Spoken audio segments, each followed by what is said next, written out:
Okay, questions, mainly the projects. Okay, let's start with the projects. Questions. I don't know how specific this will be. That's okay, just ask. Yeah. You know how for add command and add query, one of the errors that can happen is if the parameter names are duplicated? Okay. How do you check that? Because I wanted to Okay. I don't know my other errors I'm using. Okay, let me just get your question clarified. Okay, so the question might be, let's say add command. Add query will be something similar, right? Let's say add command. The add command, of course, you give some class C, for example, and then you would say command cmd. And of course, over here, you're going to give a list of parameters, right? So for example, over here, you may have, let me make it up, okay? You might get, let's say, x. Follow that, you have, let's say, integer. Well, actually, let me just make it more interesting. Let's say just put the type A. It's going to be an array. Let me just put a few more. And then you also got y of type B, let's say. And then follow that, you say y again. So apparently there will be an error, right? Let's just C over here. Okay, followed by that, let's say x. Okay, duplicate it again. D. Let's say you have this in one of your acceptance test file. Okay, so now, first of all, there will be duplicates. Apparently, you can see y is duplicated once, and x is duplicated once as well. First of all, what should be the order of reporting them? So there's another error because we're trying to add the parameter types are not classes. Oh, so it depends on which one goes first, right? So I think you report the duplicates in the error that you first found. Yes. Yeah. So yeah. For now, let's make the following assumption. The following assumption is A exists, B exists, C exists, and D exists, right? Let's assume that just for simplicity. So now you're right. So now you can see if you try to scan through the list in this order, right, from left to right for the array. So after this will be the very first duplicate you find, right? So that means you're going to say y is a duplicate. And then x is the second duplicate you find. So that will be followed by x. How do you do that? Let's see. Do you know how to do it by any chance? Tell me what you have done a little bit so I can give you a little bit hints because that's going to be for everybody, right? I was working on the other error checking for add command. So one of them, like, because you need to report all variables. You got to report all the duplicates, yes. So you have to do it with a list. So I was doing, with other ones where I had to check everything, in my if statement I used an across. So for this, like, because you need to check every item against every other item. Yeah. It wasn't as easy, and I wanted, for me, it's like, how do you increment the number properly? So that's How about this? Let me say the following. In order to report this particular error, nested loop is not necessary. Okay? Not necessary.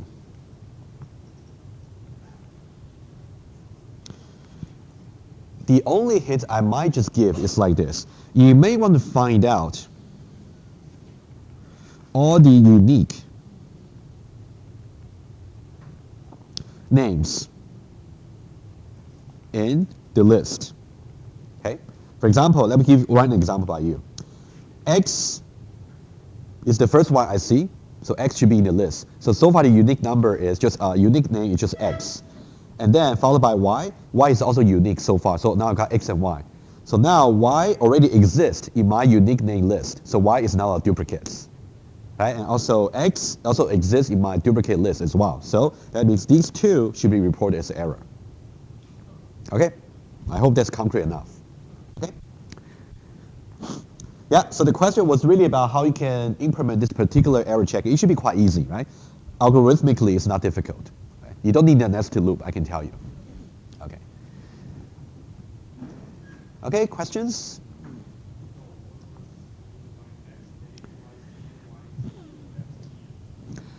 So that means parameter x is of type A, parameter y is of type B, and etc. Hmm? The order matters. The order matters. That's a list. So the list, it matters which one appear first. Mm-hmm. Okay? Yes?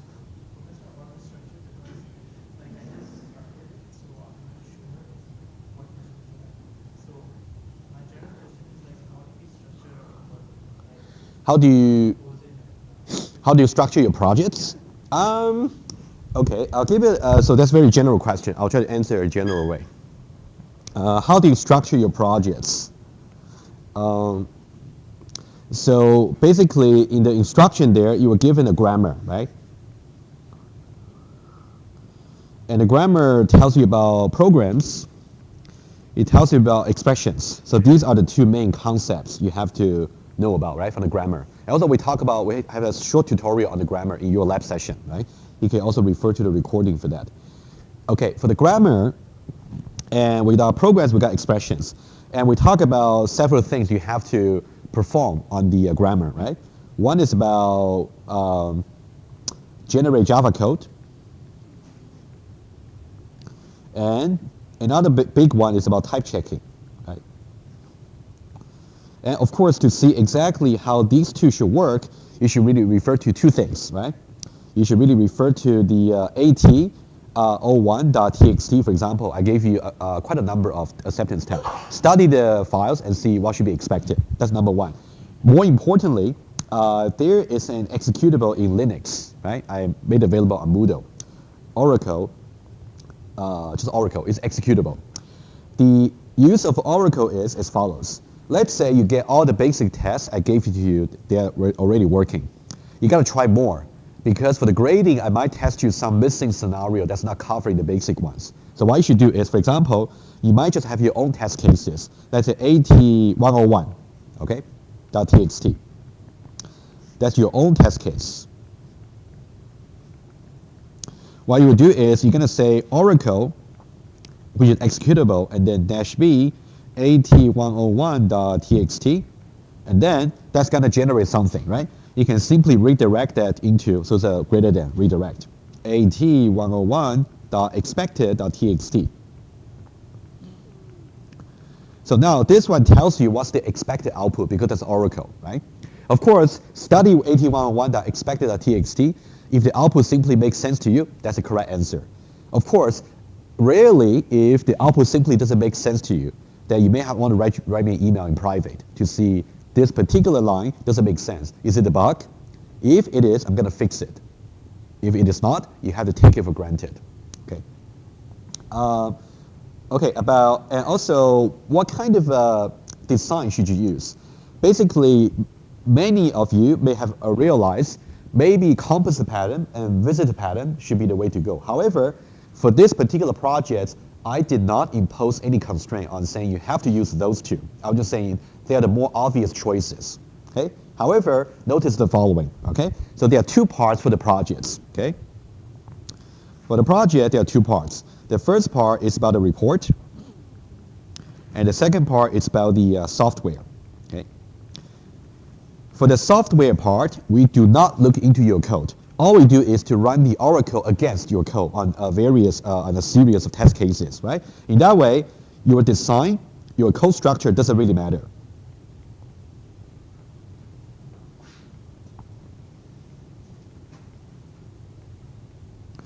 Which means we only do like input and output checks, okay? What really matters about your design is over here, the report, okay? Reports, so over here, in case you choose not to use composite and visitor, would you get marks deducted?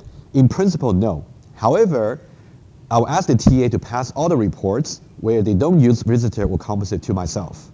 I'll read them over to see what's your design choices. Why do you make such a choice, not using visitor and composite? Do you have a good reason? If you justify your design decision well, that's okay, that's good.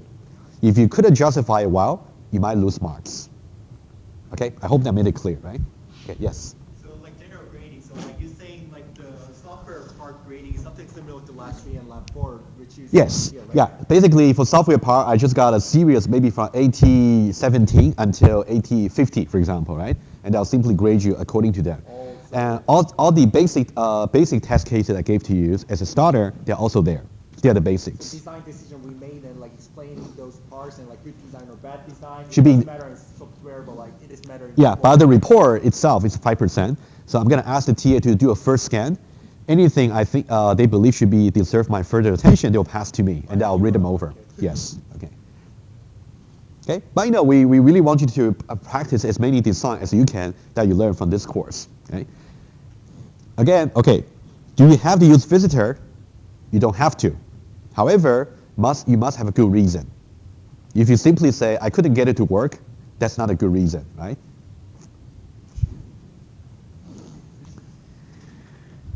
Okay.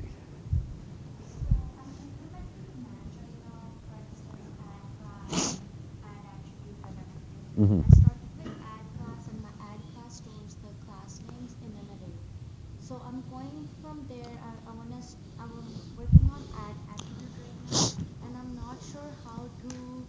So each class would have multiple attributes, right? So I don't know how to store them and how to retrieve them in different classes.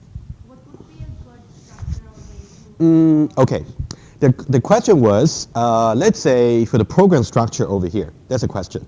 For the program structure, each program has a series of classes, right? And then each class may have a series of features, and a feature can be either query, command, or attributes. How do you store them, okay? The hint would be something like this. Let's talk about the runtime. At a runtime, you can think about you have some objects over here, maybe of type program, maybe. And the program simply got maybe an array of feature, I'll call fs, okay? And feature is simply just an array of feature, right? So each one of them is simply just a feature, okay? What can be a feature, okay? We talk about a feature. According to the instruction, a feature can either be an attributes, or it can be a command, or it can be a query. Meaning that, for example, the first one that you add into the class could be maybe a query. Okay? But for the class name, you got to be more careful about how you design your class name. And for the query, again, query may have several attributes over there. For example, you may have a name, let's say Q, right? Also, you may have parameters.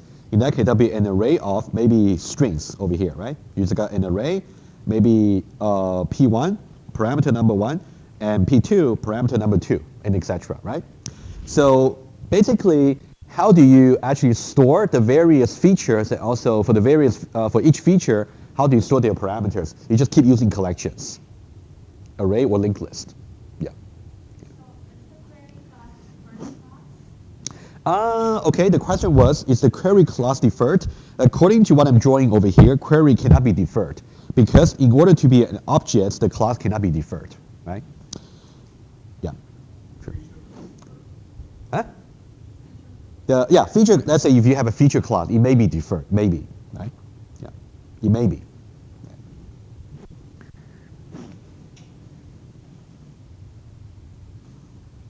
Okay. Yeah, so this question is more related about how you build a composite pattern. So I would say about how to build a program structure, how to build the query, command, etc. You may want to refer to the composite lecture.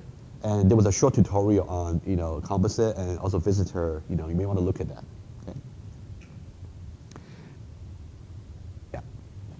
Okay. Yes.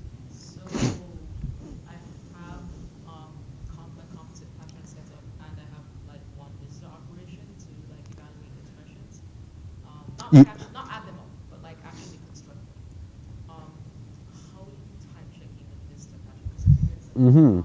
Okay, let's have a little bit hints over here. Yeah. First of all, when you talk about, okay, let's say this.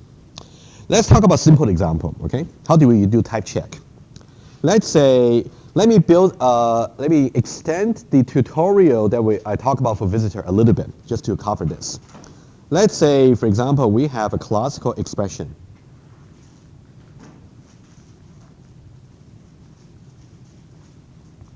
And then over here, let's say we got integer constant.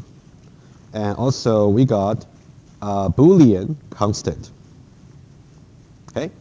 And let's say under that, let's not worry about the composite class. You should have it. Just make it simpler. Okay? Just save time. Let's say I also got another one, let's call addition.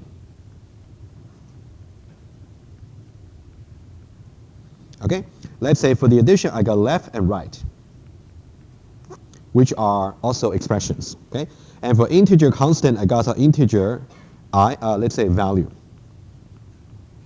So value over here is integer, and the value for Boolean constant will be Boolean. Okay? That's my very simple composite for expression. Okay? Let's say that's in a cluster. Okay, let's say this is one cluster I have over here. Okay, one cluster. So what about the visitor pattern? The visitor is going to somehow mimic the structure for this composite. For example, let's say this. So let's say I have over here called visitor. Okay. Of course, for your projects, you have to decide how many visitor subclasses you should have. Okay, that's up to your decision. Okay. Let's say somehow I have one called type, for example, okay? Or X, doesn't matter. That's a type. Okay? So that one there is effective, okay? And it's learned, if you learn from the pattern, so there should be an accept over here, right? There should be a client-supplier relation over here. Okay, it is accept, which means every expression can actually accept a visitor. Okay? So now, in the visitor over here, how many features should we have in the visitor over here? The feature in the visitor. How many features should we have in the visitor? Yeah. So now, how many subclasses do we have at the moment? 3. There should be visit integer constants, and visit Boolean constant, and visit addition, right? Agree? Okay. Okay, so now if you're not comfortable with this, you may want to review the lecture notes on the visitor pattern. Okay, it's already covered. I'll put it here. So visit integer constant, which corresponds to this class over here. And also visit Boolean constant, which corresponds to this class here. And also visit addition. Okay, and of course, all these are simply deferred. So that means every effective visitor subclass is going to implement these, right? So now let's talk about type checking specifically, okay? So now think about conceptually. If I only got, let's say, the integer just 3, is it type correct? Is it like a base case, right? Nothing wrong with 3, so that's fine. That's a base case. And what about the Boolean value true alone? That's also fine, okay? What about if I say 3 plus 4? That's okay because it's an addition, and also I got 3 and 4 both being integer, so that's also fine, right? On the other hand, if I got true plus 4, that would not be, because it is not the case that both are integer, so this is not type correct, right? That kind of idea. Of course, somehow your visitor must be able to handle things like this. You may say 3 plus 4 plus, let's say, true plus 6. Number one, it should be able to build a composite tree that corresponds to this expression, right? Which will look like this, okay? So overall, it's an addition. And then the left child is just another addition. Its left child is a Boolean constant 3, and its right child is a Boolean constant 4. And then now the right-hand side is another plus, and then here you got true, and also you got 6. Okay, that's kind of the tree you should be able to build. Okay, nothing about visitor, just about the composite. So now, how do you define over here for visit integer constant, visit Boolean constant, and visit addition? Okay, in the type class. Okay, you got to implement each one of them. Okay, I talk about the base case. They're the easy ones. How do you implement, for example, visit integer constant, for example? You may want to store some additional values in your type class, for example, right? For example, since you're trying to do type checking, so the idea would be either it is type correct or it is not type correct. So like either true or false. So you can do something like maybe result is of type, let's say Boolean.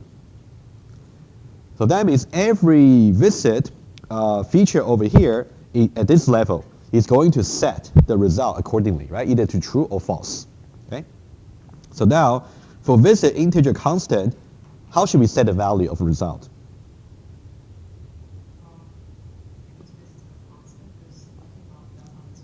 You just set it to true, right? Good. So now, the way to implement that very easy. You will simply say maybe result is simply assigned to true. That one's very easy. Okay. So now here comes the slightly more challenging one about visit addition, right? In general, if you talk about, I'll just go to the next slide. Addition over here, let's say addition. The tricky thing is, if you're lucky, you simply get 3 and 4, then you're done. But that's not general. The general case would be, you basically got another arbitrarily complicated left subtree of type expression. You got another one arbitrarily complicated expression that's right subtree. Okay? So the idea would be as follows. Okay? One way to do it. When you try to do visit addition,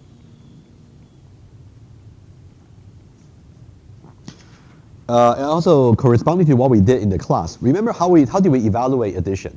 We simply try to evaluate the left subtree using some local visitor, right? And also we evaluate the right hand side using another local, right? I'll bring the slide to you in just a moment, but let me bring it now, okay? And then I'll complete this, okay? Because that example is actually quite important. Let me first of all go to the lecture slides. If you're from section E, I'm pretty sure you got similar slides, okay? Let me just go there first. So you're going to go to the slides for visitor. Okay, so now, okay, it's here. So towards the end, over here. Okay, so one of these slides over here towards the end is like this. If you look at over here, we got evaluator. It'll be done very similar to type checker, very similar. For the evaluator, we simply say inherits visitor, and now we have some value of type integer. But in your case, maybe the value should be Boolean, for example, right? And you may feel free to actually define some auxiliary, like additional attributes over here if you wish. It's completely up to you, okay? And then you can see visit constant over here. How do you evaluate constant? It will be whatever value it is. How do you type check a constant? It will just be true, okay? Similar. And now this guy here, visit addition over here, is simply saying, because I know the left child, the left subtree for this particular addition can be arbitrarily complicated, so I'll simply accept that for another evaluator that's local, and then try to get something out of it, and then I'll do another one for eval right on the right subtree, and then somehow I'll combine them together using addition. Okay? How do we do this? I'll just give you one example. For this one here, how do I visit addition? So over here, I might just get add addition. Okay? So now I might have local over here. So I have maybe type left, type right. There should be, let's say this one here, type.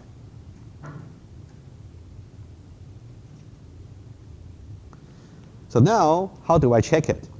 Okay, without writing the code, this is what you should do. I should really go to this part here. It is at the left. And also this part over here is at the right. I should really try to type check this part in isolation using some local variable. And then type check this right-hand side in isolation. And then somehow combine these two results together, right? Result for each one of them will just be a Boolean, right? So you cannot use the addition. But what should you use? Maybe. Think about it. Okay? And then combine. Okay? Conceptually, that's what you should do. And you do this for, of course, for every possible operation. Yeah. So in addition, you have to check somehow that says left and right element and Integer. or another arithmetic expression. Yes. It can only be like an addition Oh, factor. yeah. So, okay, well, let me give you one more thing, okay, just for everybody as well. When you try to type check, for example, a particular subtree, okay, it might be useful for you to think about what would be the type.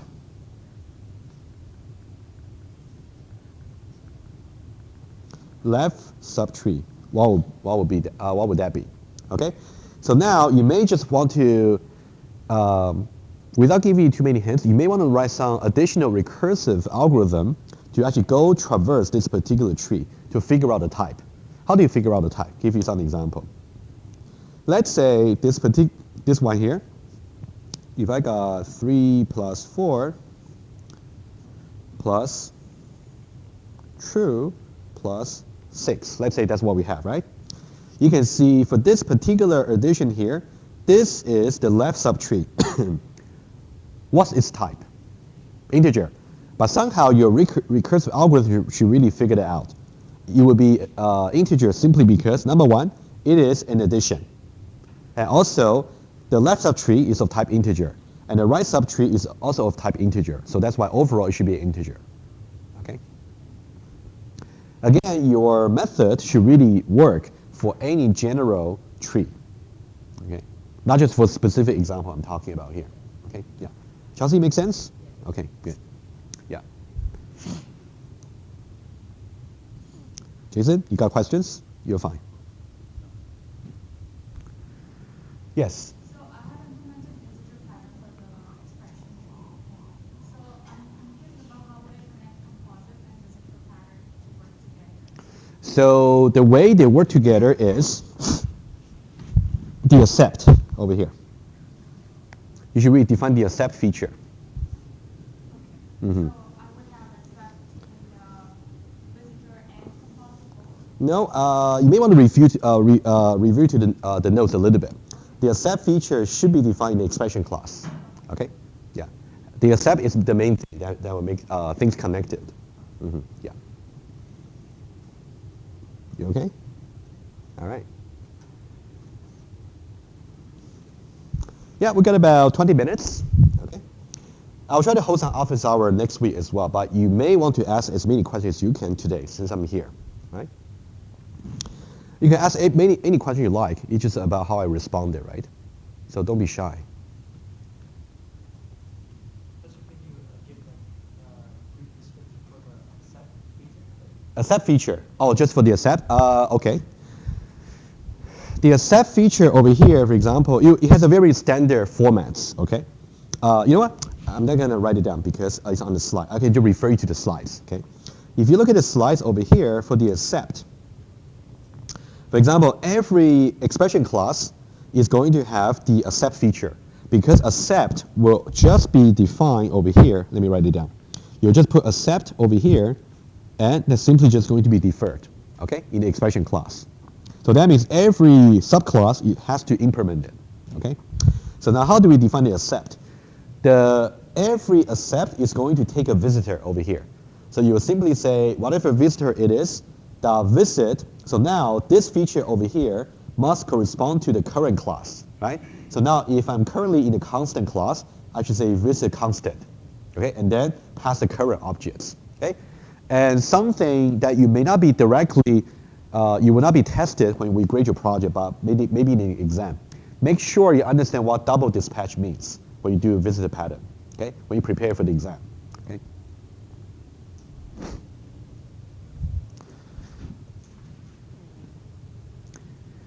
Yes. Yes. So the question is call chain, no problem. Yes.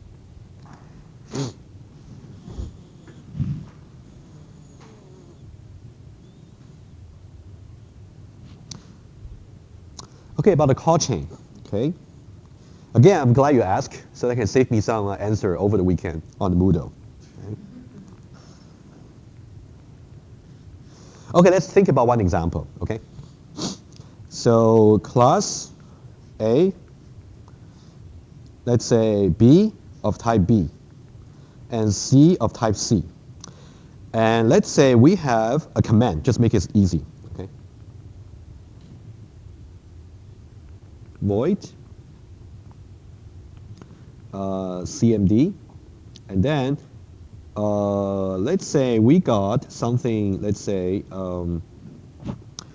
B P1, C P2. Or the parameter list can also be empty, right? I'm just making some example here. And then we're gonna put something here, okay? I'll put that a little bit later, okay? I'm just filling something here. And that's about class A, okay? Actually, I want to box it properly. Okay, so that's class A. And I'm gonna define another two classes, okay? Let's say we got class B. Okay, what I will get is I will say A of type A, C of type C. Okay, and that's it. That's no command, no queries. Okay, okay, that's the second class we have over here. Okay, that's one more class, and C. Let's say we got class C over here.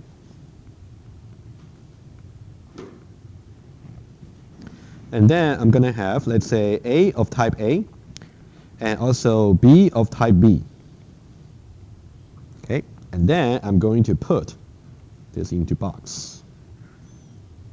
Okay, let's say we got three classes over here, right? So now we're going to do something in the command in class A. Let's see how we can analyze call chain. Okay. So now what I will do is, let me give you two options. Let's just start with the first one, make it easy.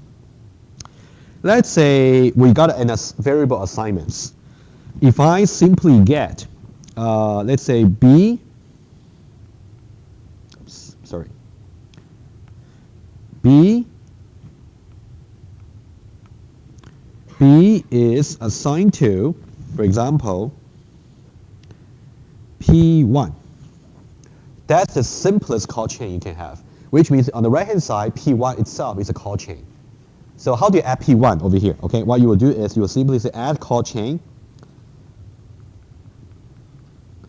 In that case, it's going to be an array of string. In that case, just P1. Okay, like that. Okay, and of course the array can be of arbitrary length, at least one. Okay, so now let's talk about this one here. Would it is the type correct? If you believe that's type correct, why? The way you think about it should be somehow turned into your algorithm, right? So now I'm trying to help you think. In order to be type correct, you want to make sure the right-hand side has the types consistent with the left-hand side, right? So now what's the type for P1? B, how do you know that? Because it's one of the parameters, okay, of type B. And what's the type B over here? Also B, because it's an attribute. Which means whenever you're trying to consider your variable assignments, you want to know where the current class is. Okay, number one, current class, for which you should know what the attributes are you should consider. Okay, and number two, you should know what are the parameters, if any. In this case, you got P1 and P2 for this particular routine you're considering. Number three, if you're talking about the query, in that case, also result may be used, depending on what the return type is for the query, right? So I'm not just using that example here, but you should consider that as well. Okay. So now let's see a few more examples since we already got it built up. So this one here is check, is type correct. Okay. Let's do another one. Let's say we got C is assigned to, let's say, the following.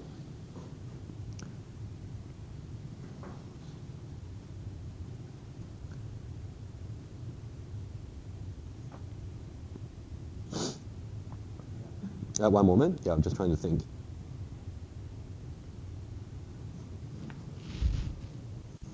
Would I compile?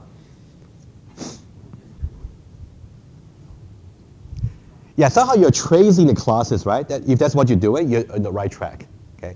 Let me just help you a little bit to think about how you can automate this using a program. Okay. The left-hand side is always easy. Okay?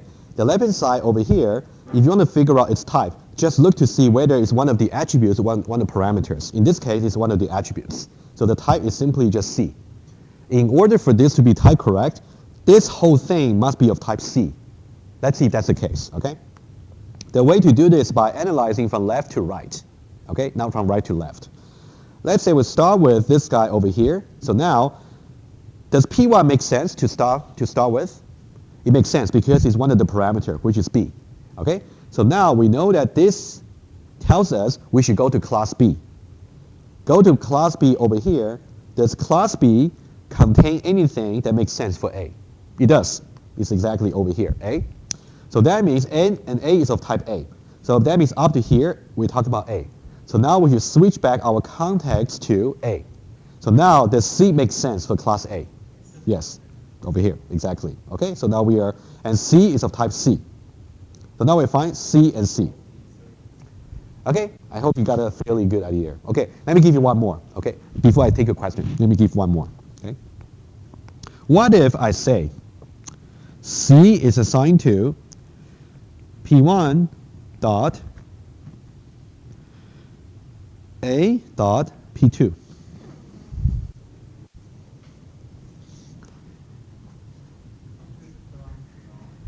Well, first of all, of course, if you look at that as a human, right, it doesn't make sense because parameter P2 should not be used as a attributes, right? However, I'm just saying that this particular test case, be careful. Actually, one of your colleagues from your section, okay, he actually proposed this question there on the forum. So make sure you cannot use P2 at the end as an attribute, but that should not be type correct. Okay, just another example. Okay, and questions? Yes.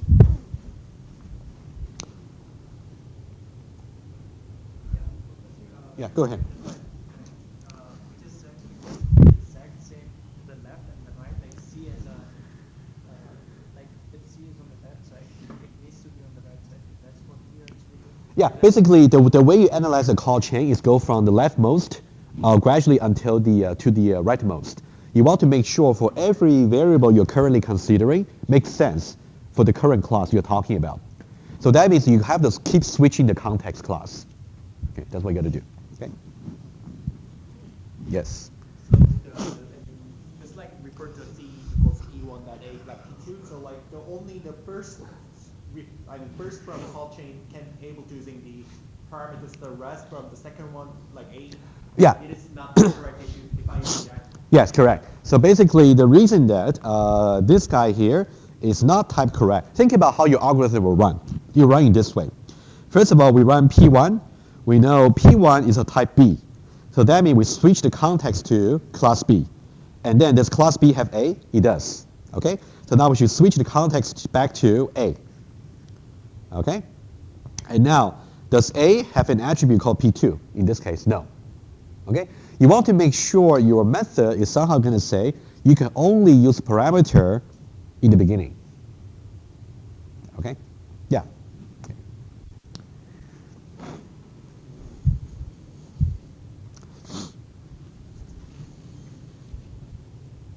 Yeah, you'll see more examples in one of the later basic tests that I gave to you. Okay, you can also refer to them. Okay.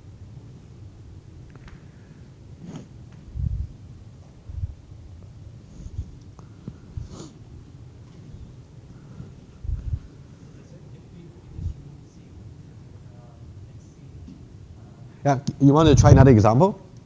Okay. This one? This one here? Yeah. Okay. So this one is C. Oh, remove this one? Yeah. Okay, let me write it down. You are suggesting the following. What if we simply say C is assigned to P1.A? Okay, so now you're going to follow the same path over here. First of all, we know very well C is of type C, okay, from here. And then P1 is of type B. When you switch the context to B, what's the type of A? Over there is A, okay? Exactly. So A does not match C, so it's not type correct. Yes. It's not.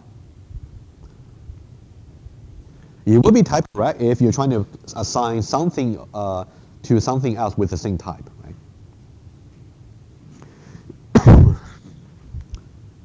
You okay? Which part? You're okay. I understand. You understand it? Okay, good. Yeah. Yeah. That's exactly how Eclipse or iPhone Studio is doing a type check for you. Of course, just for your information, the actual scenario it's more complicated than you might think. In general, when you do call chain, it would be something like this. You might say method 1 and parameter 1, argument 2, argument 3, dot, method 2, and then argument 1, argument 2, for example, right? So what we didn't do for this particular project was we didn't ask you to type check these things as well. Okay. Of course you don't need to, yeah. Yeah, that's safe for later. That's fine. I'm just saying for your information. Okay. Ada, you okay? You're fine? You don't know yet.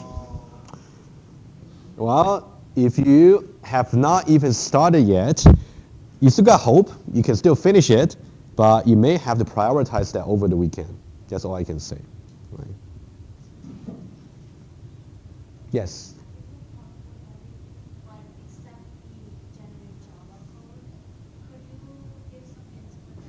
To generate Java code, okay.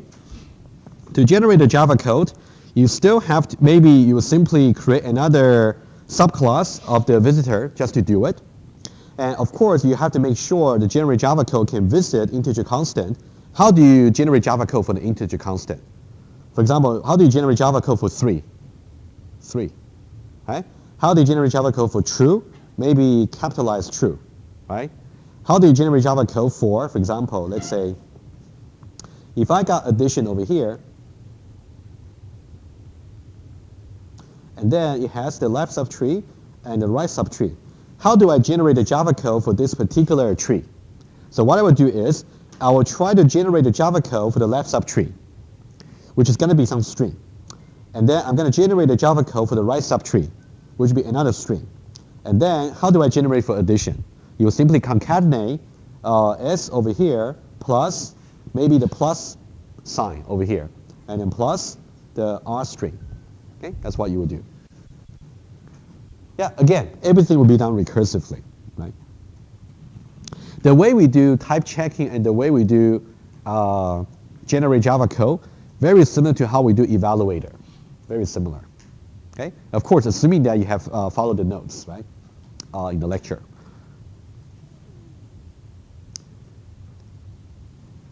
Okay. Yes. Add assignment instruction, okay. Which part specifically? Just in general? The one that's in the last one, the last letter, I guess, the N.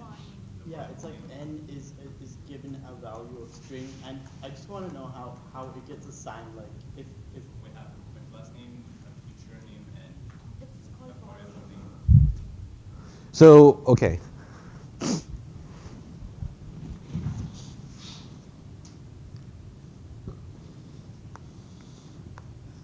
Okay, so if you say add assignment instruction,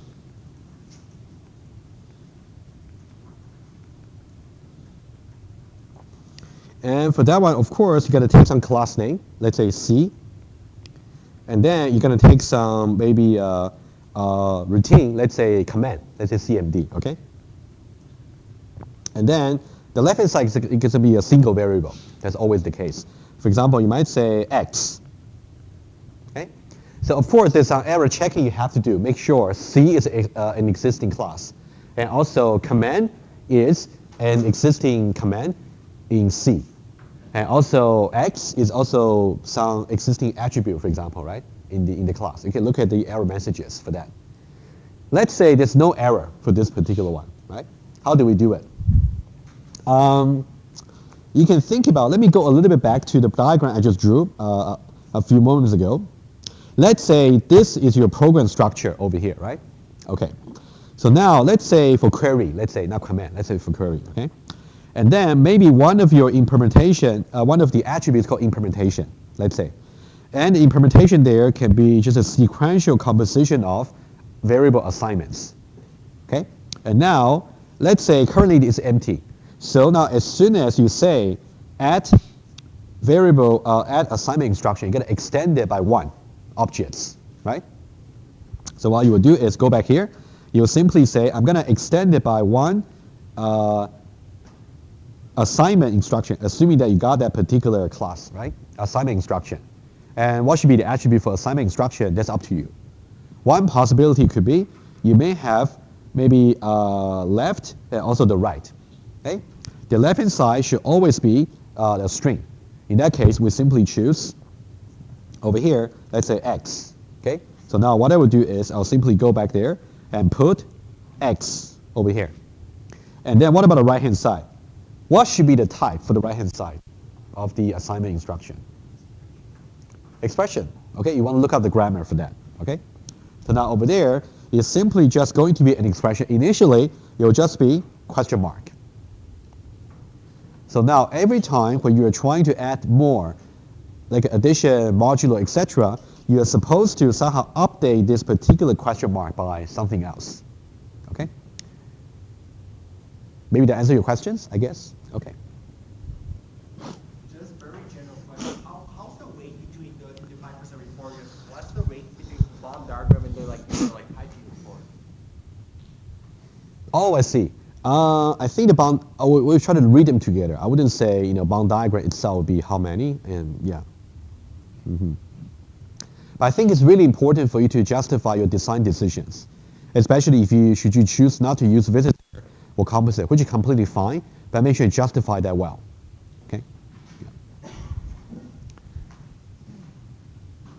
Sorry, so this is just to make sure. So if you're trying to do this method, which is add assignment, Sure. All it would essentially do is initiate the value, like if Okay. Okay. So the question was, again, let me just repeat again quickly. Maybe you said something you didn't quite catch. Again, if I say add assignments instruction over here, and then with a class name, query or command name, and also the left-hand side, right? What will be the consequence of that?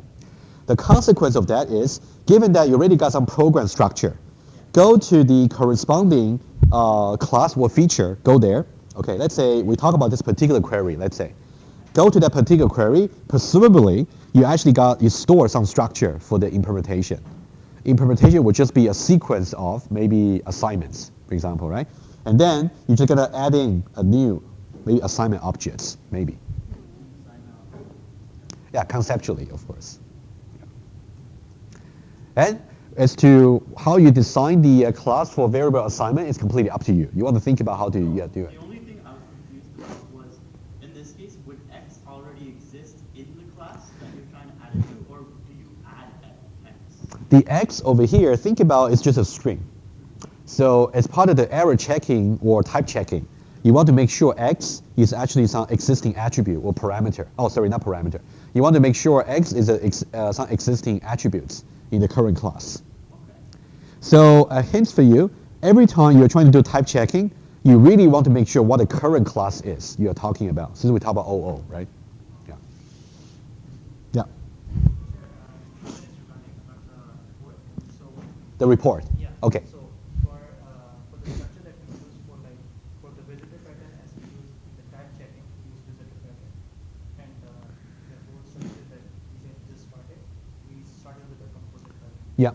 So how do I actually put that in the report? I think a report got some instruction about what classes you might want to include. You don't have to include every class in your model cluster. That may be way too many, right? You can easily go more than 20 classes for this project, but you don't need to include all of them. I would say you want to keep them representative of your model cluster. For example, let's say this. Do you have to include addition and subtraction at the same time? You don't need to, because they're both simply just binary arithmetic operation, right? So I would say you want to show just enough so readers of your diagram can know what your design principle is, or your design is for the classes. And do we include like a bond diagram in the report also, like snippets of bond diagram? Yes, it's snippets. No, it's kind of up to you if you believe that can help your presentation. But I would say at least you should do the bond diagram that's outlined in the instruction. Yeah. Like separate. Yeah. If you want to do something additional, that's okay. It's completely up to you. Since I said there's no page limits, Yeah.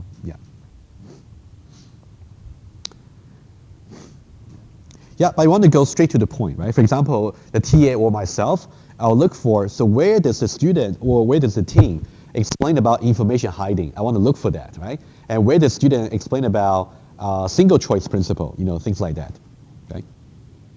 I was gonna finish with a very, very general question. This Yes. is nothing like the bond diagram, but like I know like we did a while like generate the bond diagram. I like really I just page slide, but this time we have to create the bond diagram. Like it is okay if like are you guys like using the hard paper to marking the bond diagram, or there's also gonna refer to PDF file to marking. Okay, yeah, remind myself, in the instruction, I did say you gotta put your report in the Dropbox, right? Yes. I did say that, just want to And then you confirm. have to Mhm. submit the bond diagram. Yes, yes. This is what the TA will do.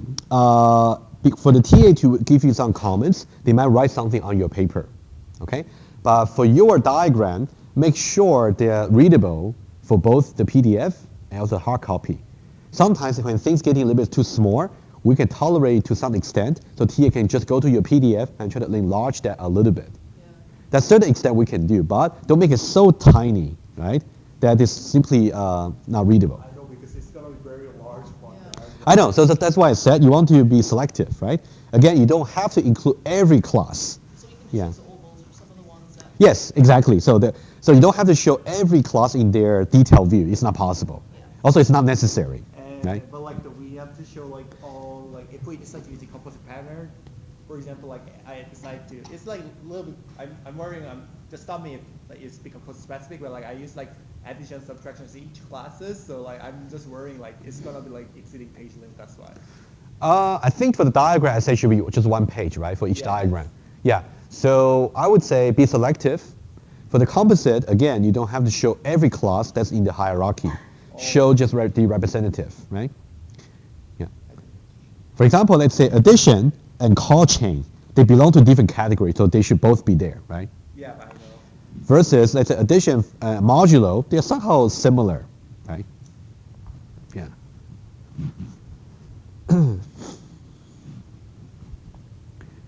Okay, any other questions? We got a few more minutes. I'm gonna have office hour, yes, next Monday and Tuesday. Huh? Today? Today I'm afraid no, because I need to attend some meetings. After that I need to leave. But I'll try to respond to some foreign question over the weekend. I'll try to, yeah. Professor, can you review the data dispatch? Because I have no idea what's this. You know what? I would suggest, since you say you have no idea, I think it would take me too long to really go over from detail, from scratch. Go to my lectures page, and then I believe that one there is covered on this particular lecture here.